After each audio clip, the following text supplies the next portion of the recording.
Merci en pile à nous tous. C'est vraiment un plaisir pour nous pour nous réunir pour une conférence.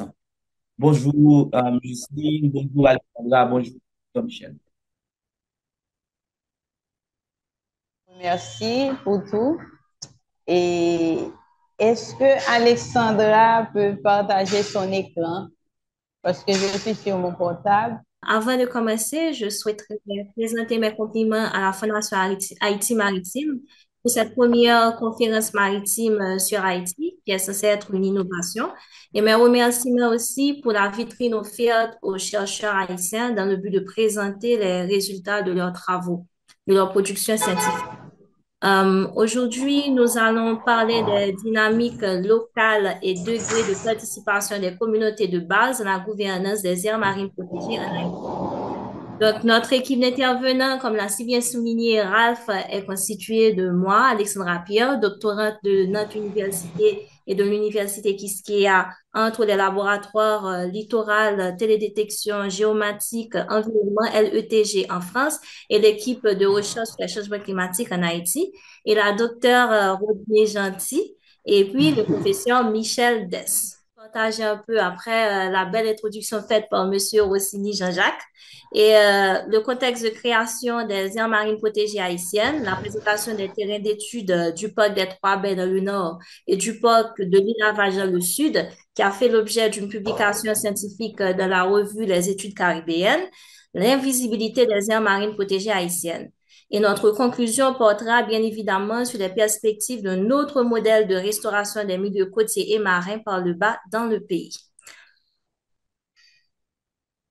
On passe tout de suite à l'introduction. Euh, c'est vrai que l'économie bleue a été promue par la conférence Rio Plus 20 des Nations Unies et reprise par les experts, mais ça a été présenté comme une nouvelle frontière de croissance par rapport à la surexploitation des ressources terrestres. Elle pourrait être assimilée, on pourrait dire, à une vague d'opportunités de valorisation des ressources côtières et marines, passant par un modèle de développement au service de l'éco-sociosystème. En d'autres termes, ça sera un concept qui charrie des prétentions économiques qui se veulent respectueuses des aspirations des populations de par l'adoption d'une approche inclusive et solidaire et respectueuse de l'environnement dans l'intégration des stratégies de conservation.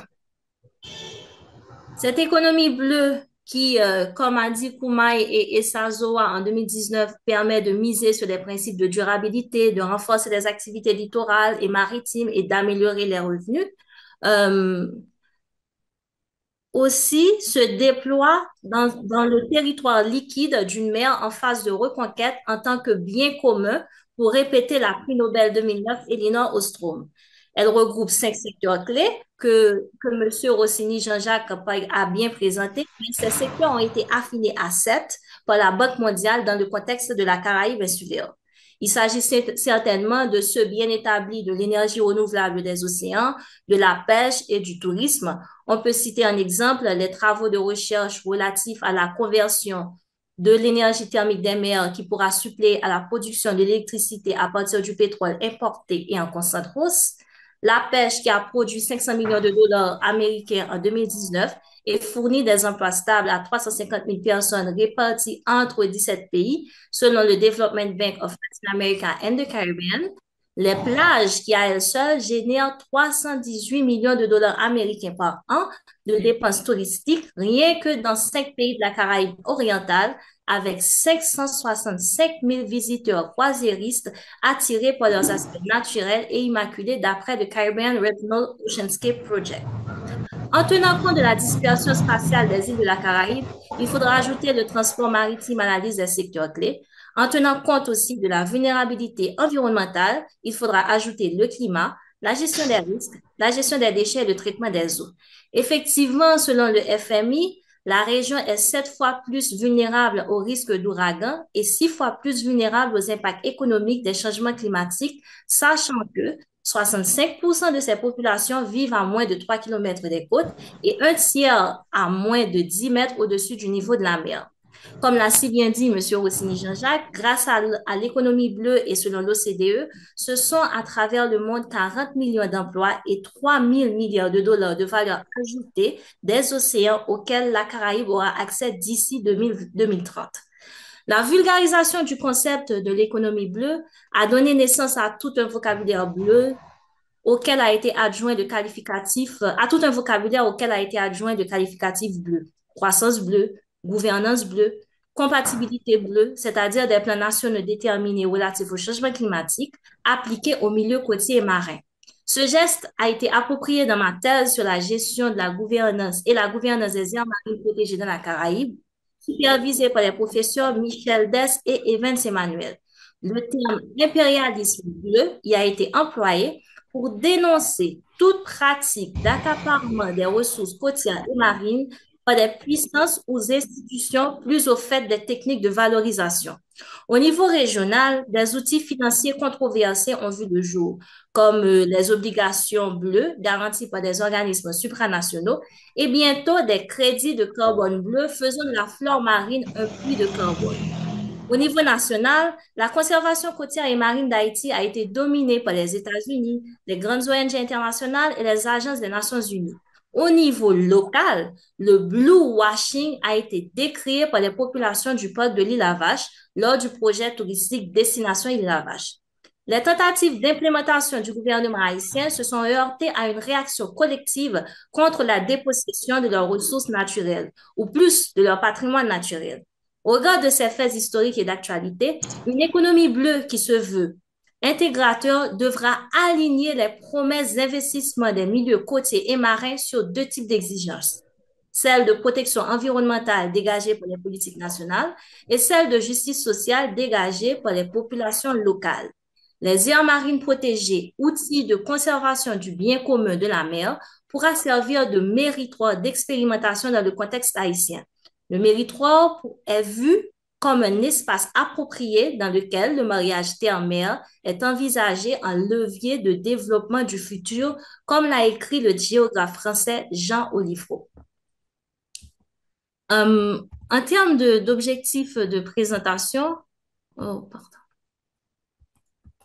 Oups, je ne sais pas ce qui se passe.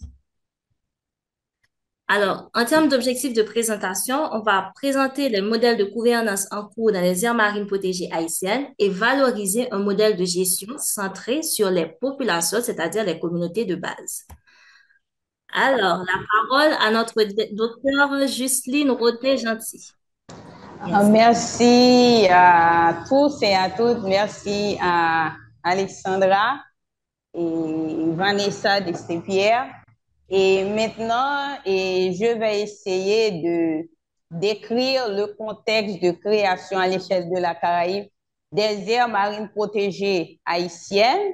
Et Madame Alexandra vient de définir ce qu'est une aire marine protégée. Donc, lorsqu'on parle de l'aire marine protégée, si on doit mettre l'accent sur la conservation, mais aussi on doit mettre l'accent sur le développement économique et social et la conservation. Il y a non seulement la conservation de la biodiversité, mais aussi la conservation des valeurs culturelles. Comment est la situation à l'échelle de la Caraïbe? Donc, pour expliquer tout cela, donc, je veux mettre l'accent sur l'article publié par le professeur Michel Dess en 2019 sur la région caribéenne et il a traité la question de la planification spatiale marine. Maintenant, si l'on regarde bien, on essaie de faire un inventaire et des aires marines protégées dans la Caraïbe.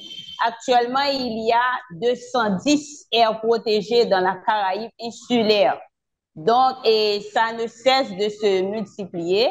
Par exemple, il y en a qui sont régis par des conventions internationales. Si comme en réseau, c'est le cas des réserves de biosphère du côté de Cuba, de Saint-Dominique, Guadeloupe et des îles Vierges américaines. Et par la suite, pour d'autres aires protégées dans la Caraïbe insulaire, donc il y a des ONG normalement qui donnent du financement. C'est le cas de The Nature Conservancy qui a financé des projets de conservation dans la Caraïbe insulaire. Il y a ce qu'on appelle une reconversion de la dette extérieure et ainsi où ces îles vont trouver assez de financement pour pour investir dans la conservation et d'adaptation au climat en créant de nouvelles aires marines protégées et de cantonnements de pêche. Donc,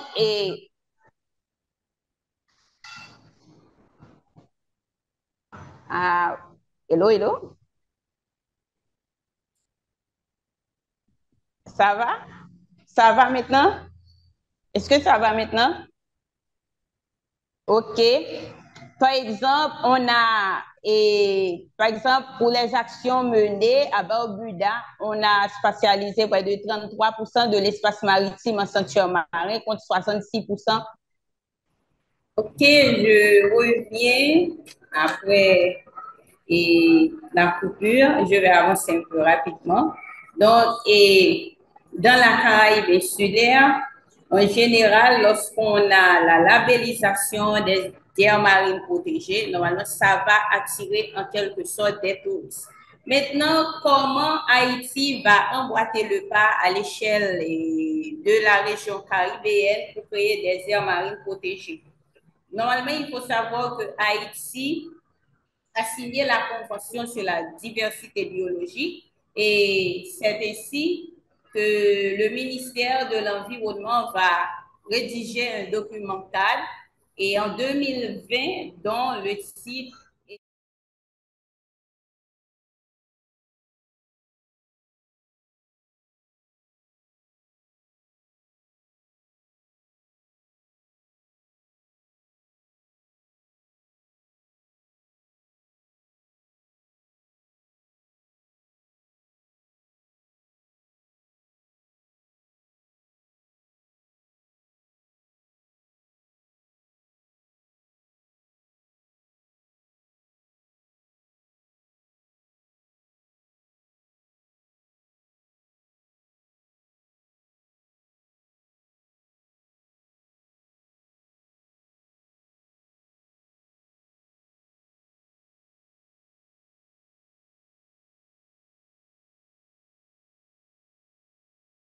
en 2018 et soutenu par le Fonds caribéen pour la biodiversité des institutions étatiques telles que le ministère de l'Environnement, le Comité interministériel d'aménagement du territoire et le ministère de l'Agriculture et l'ANA, l'Agence nationale des aires protégées en Haïti, et avec le soutien des acteurs internationaux tels que l'ambassade suisse en Haïti, la Banque mondiale et le Fonds haïtien pour la biodiversité va être créé.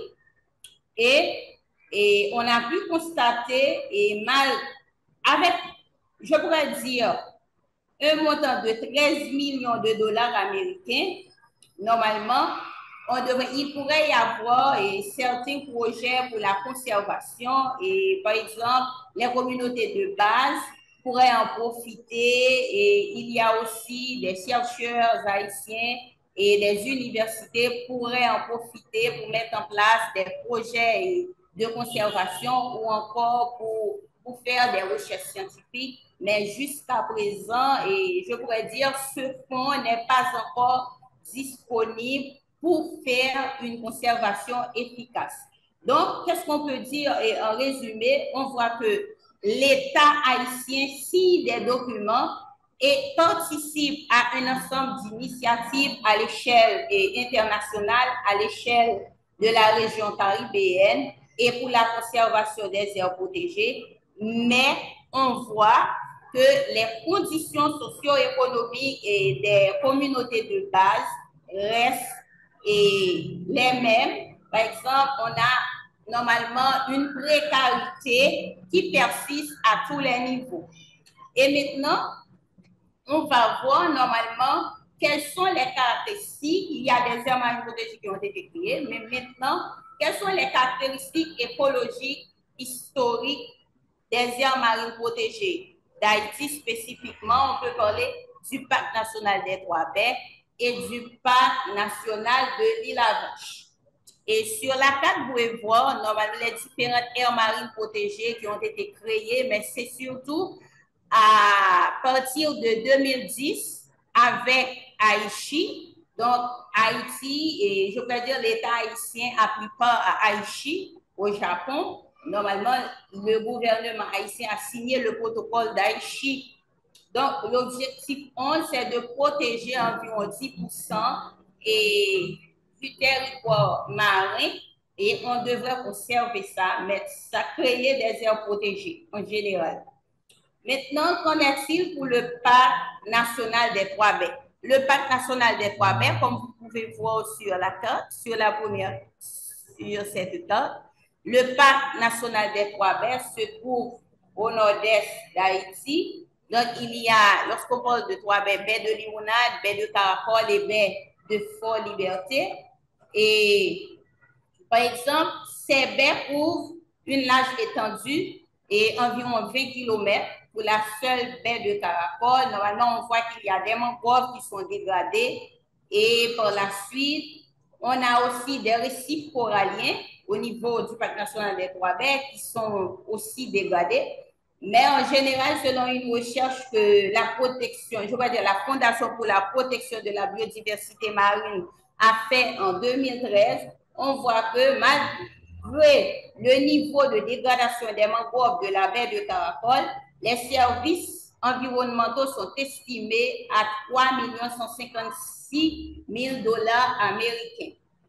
Donc, qu'en est-il pour le parc national naturel de l'île Avache? Ça se trouve dans le département du Sud avec une superficie de 11 235 hectares et ça fait partie du grand complexe de l'aire protégée des ressources naturelles gérées de Port-Salut et d'Aquin. Ça a été créé à travers, et je voudrais dire, un décret présidentiel le 7 août 2013, comparativement et au parc national des Trois-Baies qui a été créé en 2014 à travers un décret présidentiel. Et aussi, l'aire protégée de l'île Avache contient les trois écosystèmes que je viens de citer pour le parc national des Trois-Baies, les mangroves, les récifs coralliens et les herbiers marins. En même temps, on trouve des macro-algues comme, comme habitat et aussi des vases. Ça, c'est important. Mais on peut continuer pour dire, voilà, et pour ces deux aires marines protégées, normalement, il y a une richesse sur le plan historique et aussi on a des sites archéologiques qu'on devrait protéger. Et on peut dire ça date de la période amérindienne en passant par la période coloniale pour arriver à celle post-indépendance. Et du côté de l'île Avache, la toponymie reflète bien le nom de ceux qui ont occupé l'espace durant la période coloniale et aussi on voit que c'est une île qui est abritée par une ceinture de récifs coralliens qui est témoin des naufrages qui ont été effectués dans la zone et des naufrages de plus de 200 navires. Donc, on devrait en quelque sorte protéger ces sites et les mettre en valeur pour développer l'économie de l'île. Et je pourrais dire, c'est une île qui est très vulnérable sur le plan naturel et aussi au niveau socio-économique. Donc, la pauvreté bat son plein au niveau de l'île Avache. Maintenant, on va passer, et tu peux avancer, Alexandra. On va passer à un autre point qui est très fondamental dans le cadre de notre présentation. Donc, on va faire un inventaire des acteurs de la conservation côtière et marine en Haïti. Donc, je laisse la place à Alexandra qui va présenter cette figure qu'elle a réalisée elle-même dans le cadre de sa thèse. Je prends la parole, Alexandra.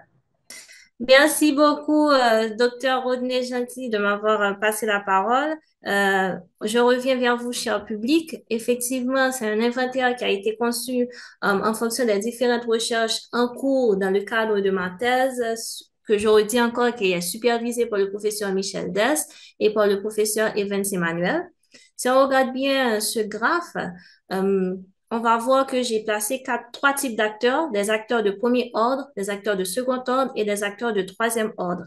Des acteurs de premier ordre, ce sont des acteurs qui sont incontournables. Et au fur et à mesure, l'importance de l'acteur décroît au fur et à mesure qu'augmentent les ordres.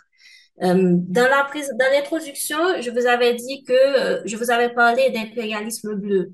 Et cet impérialisme bleu, c'est comme un engagement que j'ai pris, qui a été pris dans ma thèse pour dénoncer des formes d'accaparement des ressources côtières et marines. Et on va constater, en suivant un peu aussi les idées présentées par notre Rodney Gentil, qui a parlé de l'influence de la communauté internationale dans le financement autour de la déclaration des aires marines protégées, on va constater que la communauté internationale a une préséance très forte dans l'histoire de la conservation marine et côtière du pays. C'est pourquoi les acteurs de premier ordre, on va voir la communauté internationale, ensuite le ministère. OK. Voilà. Excusez-moi du dérangement. Petit problème technique, on continue. Donc, on parlait des niveaux de chorus. OK. Ouais. On parlait des différents types d'acteurs, de premier ordre, de second ordre et de troisième ordre. Plus l'acteur est déterminant, plus son ordre est petit, quoi. Donc, les acteurs déterminants de la conservation côtière et marine sont de premier ordre. Et au fur et à mesure, leur importance décroît avec la fréquence des ordres. Donc, puisque j'ai parlé en introduction de l'impérialisme bleu dans cette forme d'accaparement et si on peut, ce qui pourrait même être interprété dans la lignée des idées du docteur Rodney Gentil qui a parlé de l'influence de la communauté internationale dans le financement autour de la création des aires marines protégées, on peut comprendre que la communauté internationale a une véritable préséance. Et préséance qui a été soulignée même dans le poster qu'on avait réalisé moi et le professeur Michel Dess, où au lieu de questionner des mécanismes durables de financement de la conservation marine et côtière en Haïti, pourquoi ne pas questionner la durabilité des mécanismes de financement internationaux de cette conservation? Donc, juste pour donner une idée de l'importance de cette préséance.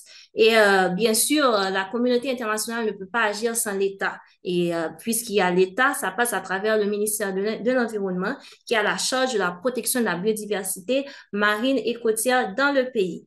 Et du ministère de l'Environnement, on va directement, sans regarder les agences et tout, on va vers le ministère de l'Intérieur. Pourquoi ce choix? J'ai bien expliqué que si on veut une économie bleue qui soit en termes de concept intégrateur, il faut qu'on prenne en compte en même temps la protection des ressources naturelles, des ressources côtières et marines, mais aussi il faut qu'on regarde un peu la justice sociale, on fasse cette promotion sociale qui se fait autour des populations locales. Donc, une fois qu'il y a la déclaration de cette aire marine protégée, ben, cette aire revient aux autorités locales et les autorités locales sont représentées à travers le ministère de l'Intérieur.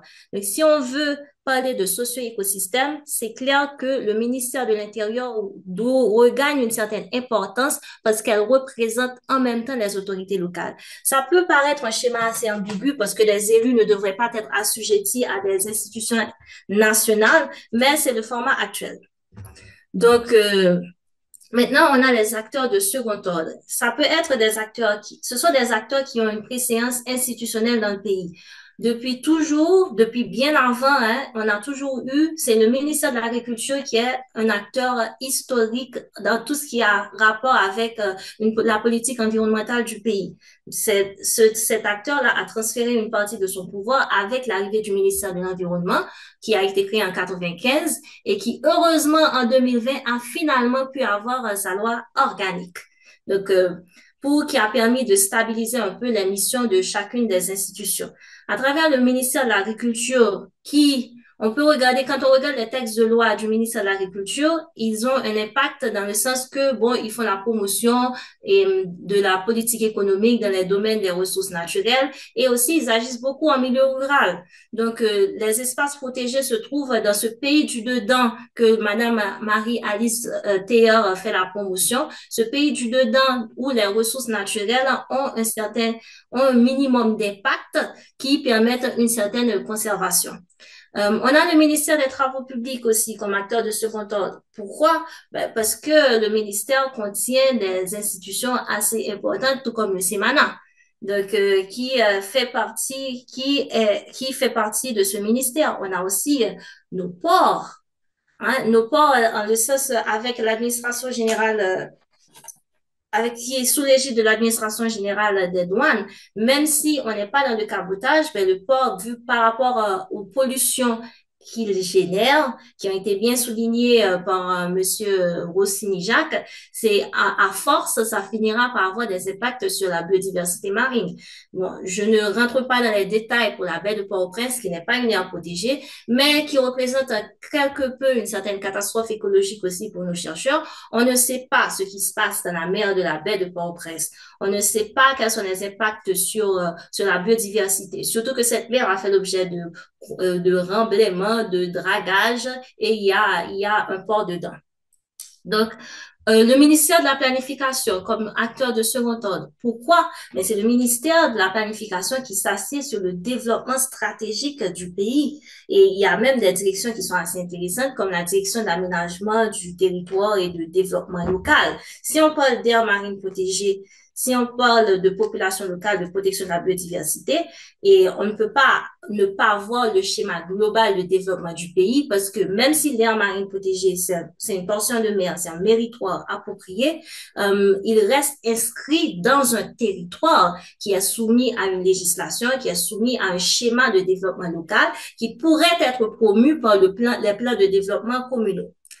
Après, on a les acteurs de troisième ordre qu'on pourrait considérer comme le ministère de l'Économie. Si on a des aires marines protégées, si on veut que ces aires marines protégées deviennent des outils de conservation de la mer en tant que bien commun, il faut trouver des filières de valorisation qui permettent en même temps la génération de revenus, mais aussi la protection de la capacité de renouvellement ou de restauration de la biodiversité. Donc, ça serait le ministère de l'Économie pourrait être le porte-drapeau de cette économie bleue, de toute façon. Et déjà, en termes déjà, en termes institutionnels, le ministère de l'Économie est en charge de négociation de certains projets, de gros projets environnementaux qui doivent entrer dans le pays. Donc, à travers cette sensibilisation, même si c'est un acteur de troisième ordre, parce que la priorité, c'est la conservation de la biodiversité, toutefois, ça devient un bras financier extrêmement important en termes de négociation internationale entre Haïti et la communauté internationale. Et on a le ministère de la Culture, puisque d'après les textes de loi haïtiens, par exemple, on ne parle pas seulement de ressources naturelles comme une nature qui donne, qui fournit des services, mais on parle aussi de patrimoine naturel, de cette interaction entre la culture et la nature. Donc, le ministère de la Culture a son impact aussi et ils ont signé des conventions, conventions concernant la protection du patrimoine mondial, culturel et naturel, sur la protection du patrimoine culturel subaquatique, surtout comme l'a bien relevé la docteure Rodney Gentil, à Île-à-Vache, il y a une archéologie marine extraordinaire. Donc, il y a déjà une convention qui est signée. En termes d'applicabilité, on n'en est pas là. Sur la défense du patrimoine archéologique, historique, artistique des nations américaines. Et bien sûr, il y a le ministère des Affaires étrangères, c'est la chancellerie, c'est ce ministère qui est le premier interface pour le pays en ce qui a trait à la signature de conventions internationales. Toutes les conventions non signées par Haïti, par exemple, au moins le protocole de Carthagène, s'il faut que Haïti se rentre dans cette démarche, ben, ça sera le premier interface, ça sera le ministère des Affaires étrangères avant que cela soit transféré au ministère de l'Environnement ou bien qu'il y ait cette cohabitation institutionnelle relative à la signature. Le ministère du Commerce, le ministère du Tourisme. Déjà, en prenant l'exemple de l'Île-à-Vache, j'avais parlé de la mobilisation populaire qu'il y a eu, eh ben, le ministère du Tourisme a voulu avoir son empreinte destination touristique Île-à-Vache dans une terre marine protégée. S'il n'y a pas une concertation avec la population locale, ce projet ne va pas atterrir, même si ça va apporter l'économie, même si ça va apporter le commerce. Et bien sûr, le ministère du Tourisme est porteur de cette convention pour la création de la zone de tourisme durable de la Caraïbe, qui serait autant de pivots législatifs, réglementaires qui pourraient soutenir cette économie bleue dans le pays. Maintenant, on a vu l'ensemble de ces acteurs, même si tous ces acteurs de premier, de second ou de troisième ordre sont sont vraiment financés par la communauté internationale.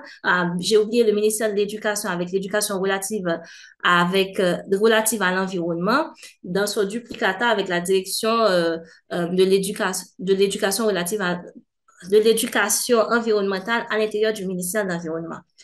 Euh, mais il y a un manque de cohérence dans ce système. Parce que, par exemple, j'ai bien apprécié qu'il y a eu le discours du directeur de la protection du milieu marin, mais au sein du CEMANA, quel est le lien de cette direction avec la direction zone côtière et marine du ministère de l'Environnement?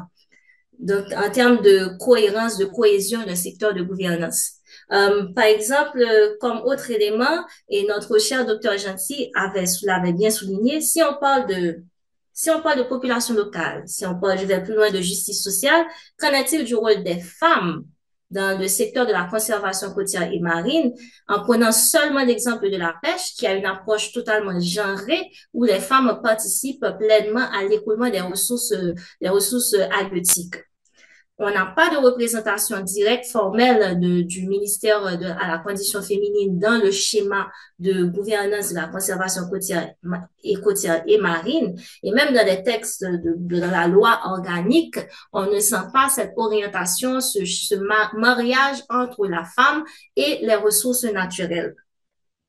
Par exemple, c'est autant, par exemple, avec le ministère de la Justice, par exemple.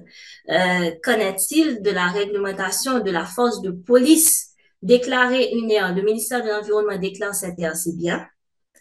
Les autorités locales passent à travers le ministère de l'Intérieur, c'est bien.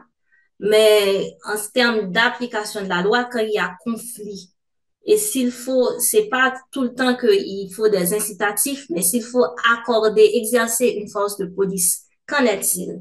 Donc, même par exemple au sein du ministère de l'Agriculture, il y a la direction de la pêche, toute la pêche du deuxième État côtier de la Caraïbe dépend d'une direction technique.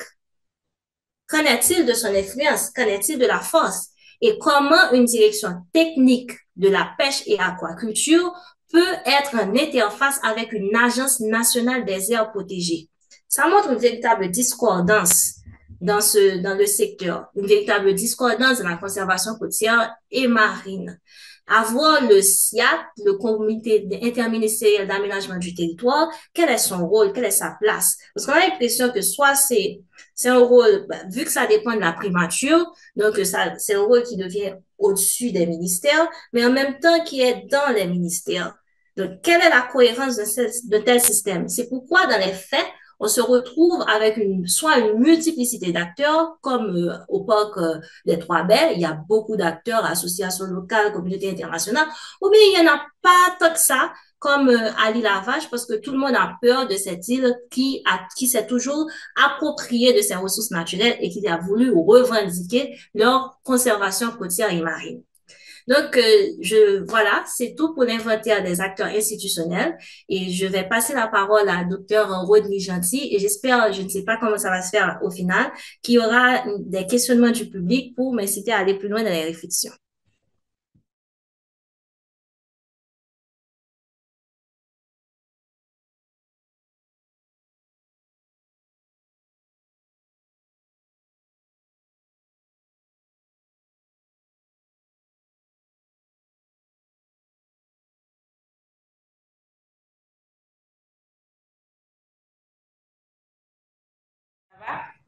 Merci à Madame Alexandra pour cette belle présentation. Elle vient de faire une cartographie des acteurs de la conservation et du coup, on voit qu'il y a beaucoup de faiblesses, on voit qu'il y a des cas de conflit et il y a un empiètement sur les pouvoirs. Et du coup, on voit vraiment, quand on parle de la conservation, il faut qu'il y ait je pourrais dire une synergie entre les acteurs et à toutes les échelles. Ce n'est pas encore le cas pour les aires marines protégées en Haïti. Maintenant, on va voir quel impact que ça a sur les communautés de base.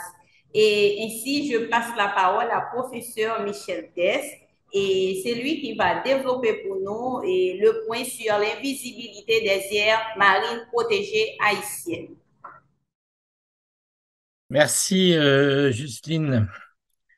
Alors oui, comment le schéma national est bien rodé pour la construction ou la mise en place d'une aire marine protégée, souvent avec l'aide de partenaires extérieurs, des grandes ONG internationales. Euh, mais ce que l'on peut voir sur le terrain, souvent, c'est que justement, ces aires sont invisibles finalement.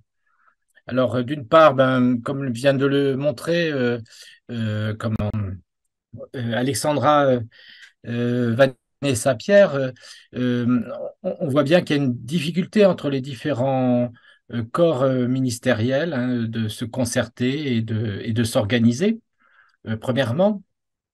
Parfois, ils ne suivent pas vraiment en fait ce qui se passe sur le terrain, et donc ce sont davantage des ONG qui vont qui montent en fait ces aires marines protégées, qui vont avoir finalement une grande maîtrise de l'action. Et cette grande maîtrise de l'action, bah, souvent, elle est aussi liée à des temporalités. Il faut aller vite, il faut vite monter un projet, un dossier. Et donc, ces ONG ne prennent pas le temps de concerter la population locale. Et ce qui fait que finalement, ni les acteurs locaux, que ce soit les habitants, que ce soit donc les travailleurs de la mer, que ce soit les universitaires haïtiens hein, ou des associations locales qui existent aussi, eh bien finalement sont mal mis au point, mal mis au courant des démarches qui se mettent en place, ne connaissent pas forcément les calendriers des réunions. Et donc, à partir de là, eh bien, elles n'y participent pas. Et puis, bah, la population locale, elle est très, très faiblement conservée, pas, comment, euh, interviewée ou impliquée. Hein. En fait, tout vient d'en haut. Hein. C'est vraiment une décision qui vient du haut et qui est imposée finalement sans demande locale. Et donc, c'est tout le contraire qu'il faudrait. Il faudrait en fait qu'il y ait une communauté de base qui se rend compte qu'il y a un problème liées à une surpêche, liées à une forte atteinte des écosystèmes, et que ce soit ces populations locales de base qui finalement montent en fait leur projet et réussissent finalement à convaincre des universitaires, euh, les ministères les pouvoirs locaux. Hein. Et à ce moment-là, eh bien, on pourrait penser que sans doute ces aires marines protégées, au moins le plan de gestion, eh bien, soit accepté et donc appliqué. Alors, il y a bien sûr quelques actions isolées en dehors de l'intervention de l'État. Hein, ce sont souvent des associations locales qui essayent hein, de mettre en place, en fait, avec leurs propres moyens, des actions pour permettre de préserver la ressource. Alors, ça peut être, par exemple, dans comment autour de l'île à Vache, eh bien, la fabrication d'une manière empirique, hein, mais efficace, de certains dispositifs de concentration de poissons, par exemple, avec tout simplement des parpaings qui sont abîmés et que l'on jette en mer à un endroit donné. Et donc, à terme, au bout de quelques semaines, hein, parpaing par parpaing, eh bien, on crée comme ça un petit récif artificiel qui va devenir en fait une zone de reproduction pour les poissons. Et donc, voilà, ce sont des petites actions comme ça. Et donc, ce sont sans doute ces actions-là. On peut aussi, quand on parle de prospective, on parle de signal faible, hein, c'est-à-dire c'est pas les grandes associations internationales, mais des petites initiatives locales à la base qui devraient en fait être écoutées, entendues pour pouvoir ensuite fixer autour ben, des vrais projets d'AMP qui soient appropriés par les populations et par leurs habitants. Voilà, j'ai terminé. Merci, Monsieur Odez. Et vous avez déjà fait la conclusion. Et, et j'espère que tout le monde nous a compris s'il y a quelques points qui méritent d'être éclaircis. Et on vous attend via les questions. Donc, en fin de compte, vous voulez ajouter quelque chose, M. Odès?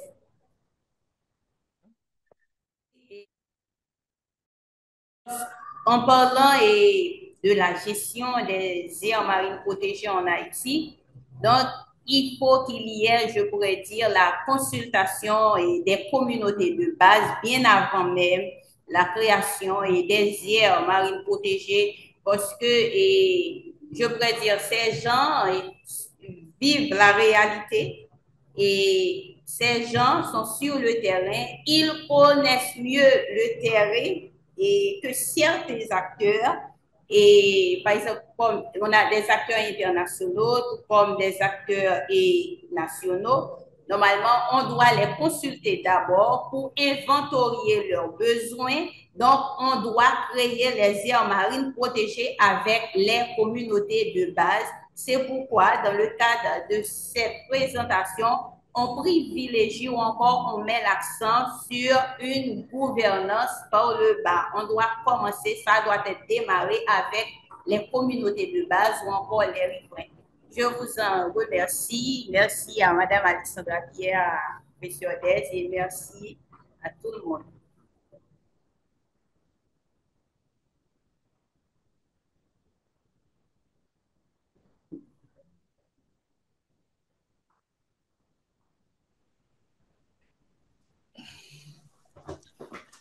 Ok, merci et tout le monde pour attention. Je connais pour quelqu'un ça c'est un petit genre difficile. Surtout ces présentations digitales, surtout mon paquet de diapositives. Mais encore une fois, moi, je voulais rappeler finalité présentation, c'est introduire domaine plus large que possible, ensuite garder qui côté Haïti situé. Les nous avons petit temps, si nous pas de temps, si il y a quelques aspects de la présentation qui particulièrement intéressent nous, nous avons bien chance de regarder live là encore ensuite, puis pénétrer pour le monde que ça a intéressé. Pour le moment, on va prendre seulement deux questions. La première question, je ne sais pas c'est qui est-ce qui va répondre pour nos panélistes, c'est est-ce nos politiques de préservation de la biodiversité prennent en compte la préservation de certaines espèces comme le lambi et les pisquettes? Donc, est-ce que la préservation de certaines espèces comme le lambi et les pisquettes sont considérées, sont prises en compte dans nos politiques de préservation de la biodiversité? Ça, c'est la première question. Et la seconde question, moi, je comprends, je fais un petit peu de contexte. Dans les présentations de Rossini et certaines présentations antérieures, on a relevé de grandes faiblesses, de grandes lacunes au niveau du leadership étatique par rapport au domaine maritime. Rossini a bossé un petit peu les cadres, les protocoles que Haïti a signés. Nous avons beaucoup de protocoles également, beaucoup de conventions qu'on n'a pas signées. Le ministère de l'Environnement a fait part également de l'ensemble de lacunes, la connexion, un maillage entre les différentes structures étatiques. La question, c'est faudrait-il un ministère des Affaires maritimes en Haïti? Est-ce que vous pensez qu'il faudrait avoir un ministère des Affaires maritimes en Haïti? Si oui, est-ce que cela ne faciliterait-il pas une meilleure gestion des acteurs maritimes? Donc, ça, ce sont deux questions. Je pense également, peut-être que la deuxième question, Rossini pourra faire quelques mots. Mais c'est ça, je ne sais pas qui est-ce qui veut répondre au niveau de nos intervenants. Alexandra, Justine et professeur Michel Dess. Je peux répondre un tout petit peu, si vous voulez, sur la première question. Hein.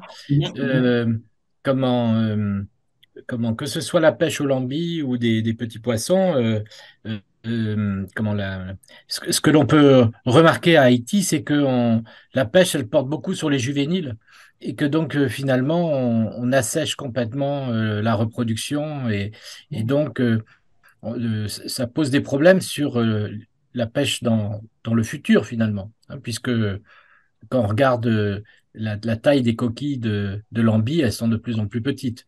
Et donc, il faut vraiment, oui, oui, les prendre en compte. Au contraire, hein, ça doit obligatoirement être pris en compte dans les aires marines protégées.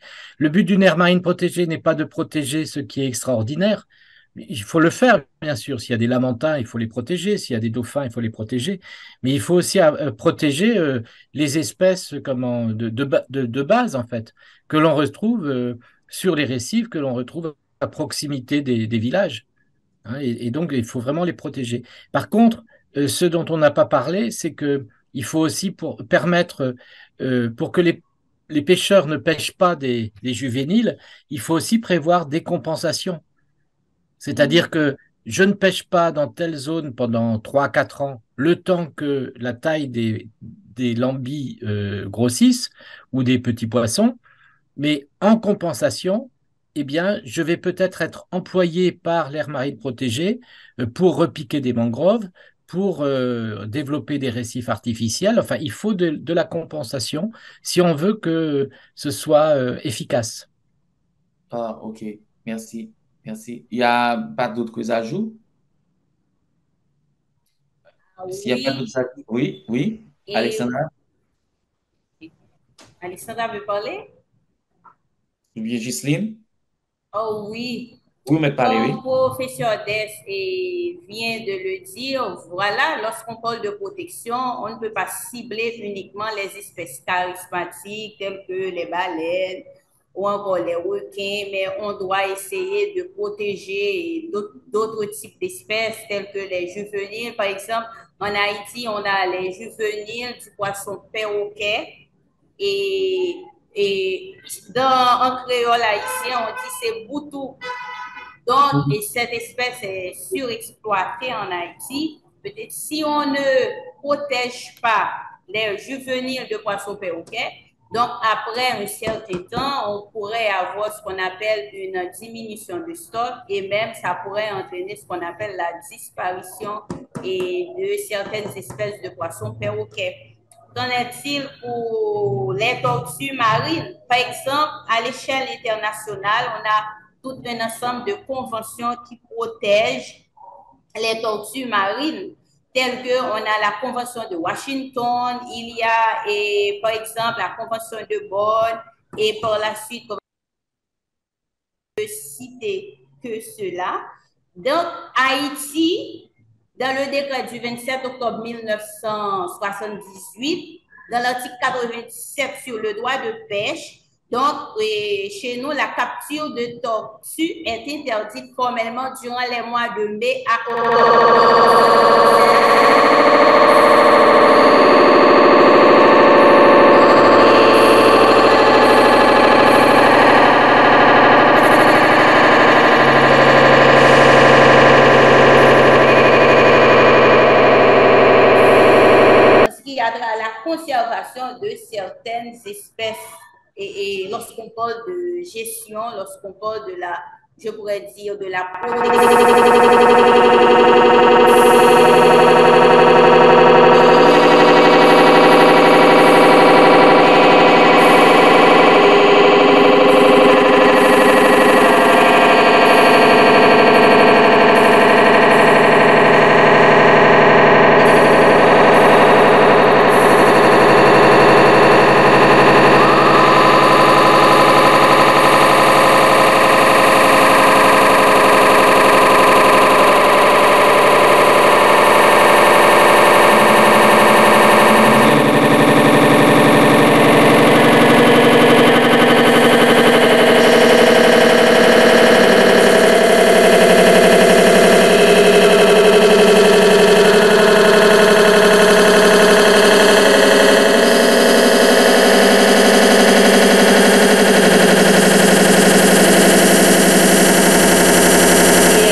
Maintenant, les institutions internationales vont vers l'État.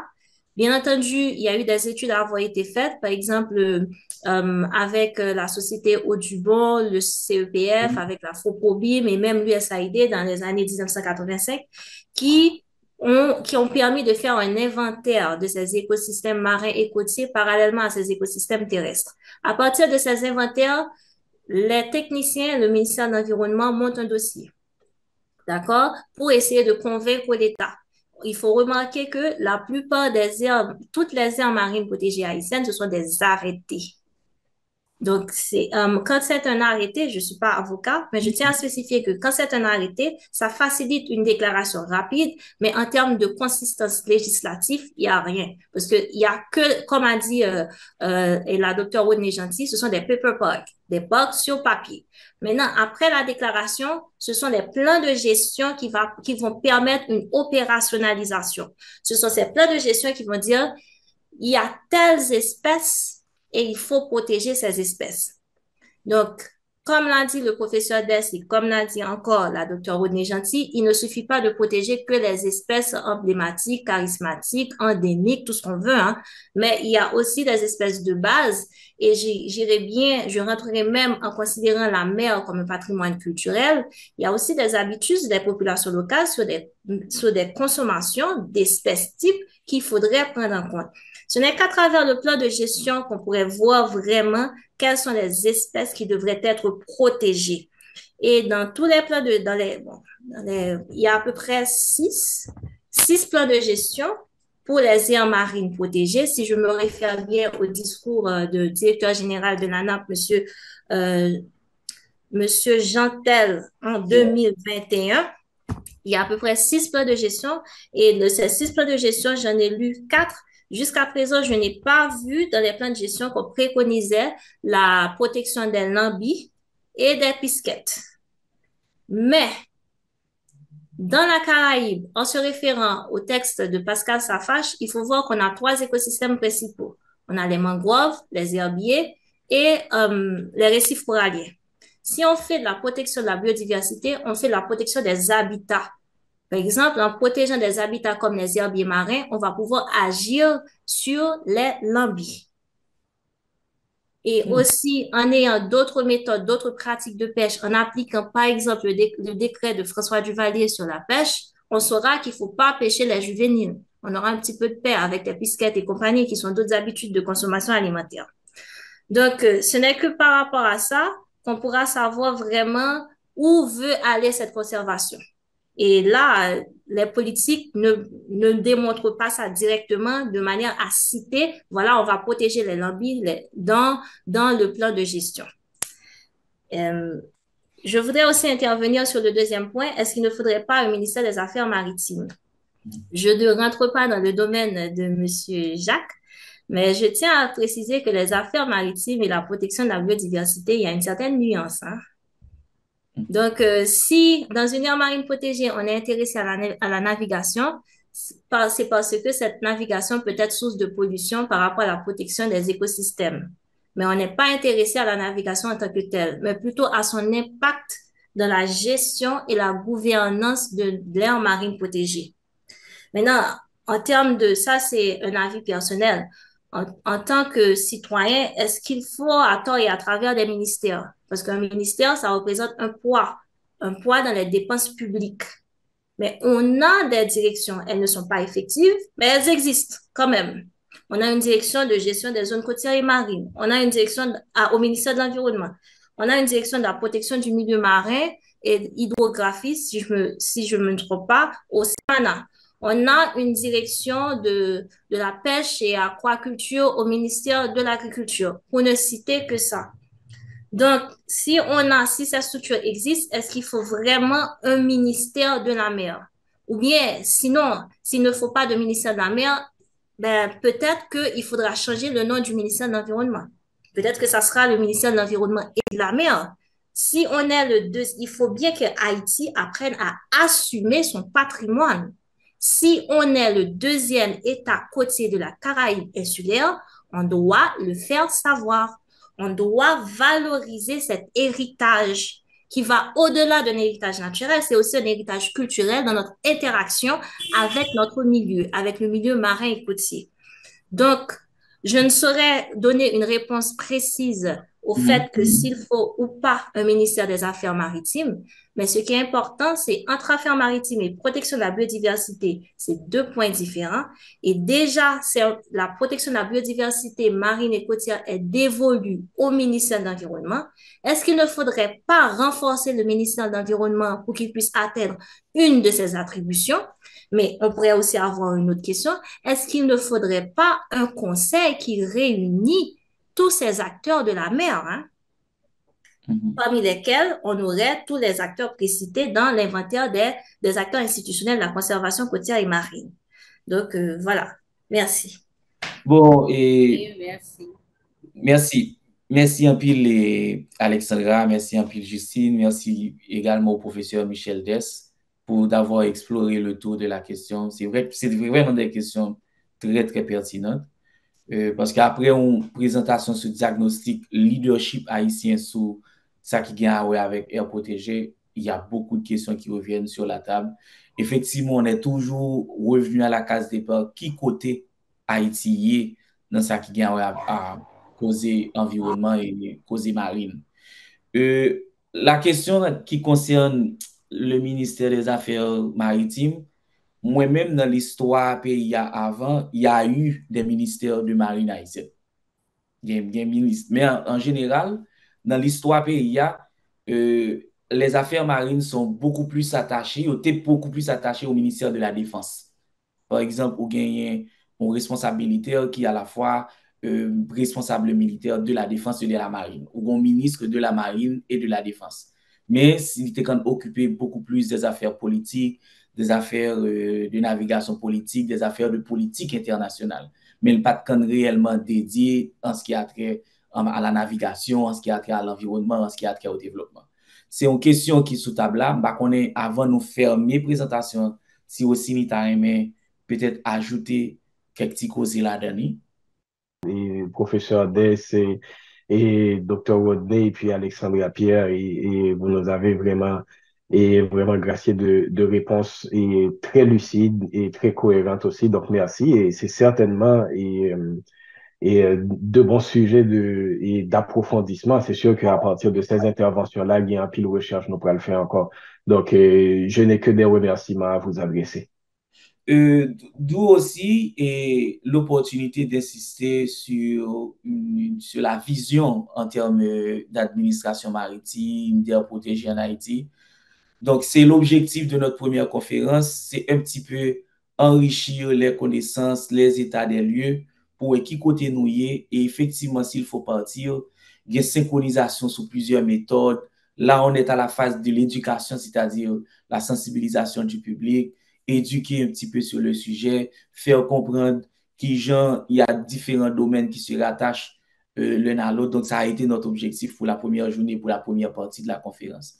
Nous souhaitons que moun yo comprenne vraiment et si il y a un petit problème dans causer connaissance pour qu'on comprenne nous qu'à tourner dans la présentation si il y a une question qu'à toujours voyer question bah nous encore. Je pense que sur ce on peut fermer cette première conférence. Donc ça sont des instructions que nous bail. Nous tout excusez-nous auprès de un pile l'autre monde qui t'a souhaité tendre en créole.